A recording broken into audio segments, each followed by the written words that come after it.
Nous allons ici travailler sur la conversion d'aire ou de surface. Donc dans cet exercice, des unités à gauche qui doivent être transformées en des unités qui sont à droite. Alors attention, il faut d'abord connaître le tableau de conversion. Ce n'est pas le même que celui des conversions de longueur, puisque dans le tableau de conversion des aires, je vous rappelle qu'il y a 2 colonnes par unité, comme ceci. Toujours la même méthode, 4,362 décamètres carrés, c'est la virgule qui commande, la virgule va se mettre dans les unités, c'est-à-dire ici, dans la fin des décamètres carrés, et nous allons pouvoir poser notre nombre à l'intérieur du tableau. Ici, nous devons transformer l'unité pour qu'elle devienne des mètres, donc la virgule ici va venir se positionner ici dans les mètres carrés. Nous obtenons donc la conversion.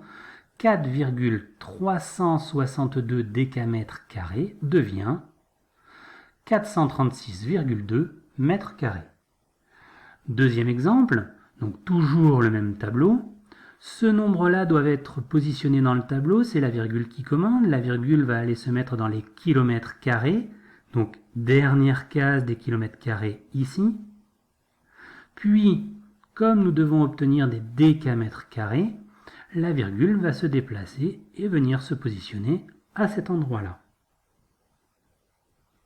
Et nous obtenons ici notre nombre converti, 91 234 décamètres carrés.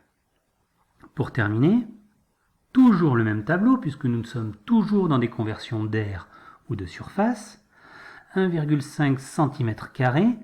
La virgule va se positionner dans la bonne unité, c'est-à-dire ici en fin et toujours à la fin des centimètres carrés. Je remplis le 1 dans la case d'avant, le 5 dans la case d'après, et je dois transformer ça en décamètres carrés, c'est-à-dire que la virgule va venir glisser jusqu'ici dans la dernière case des décamètres carrés.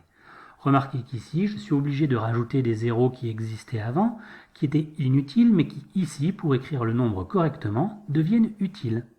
Et j'obtiens 0,015 décimètres carrés. Voilà, à vous de jouer maintenant.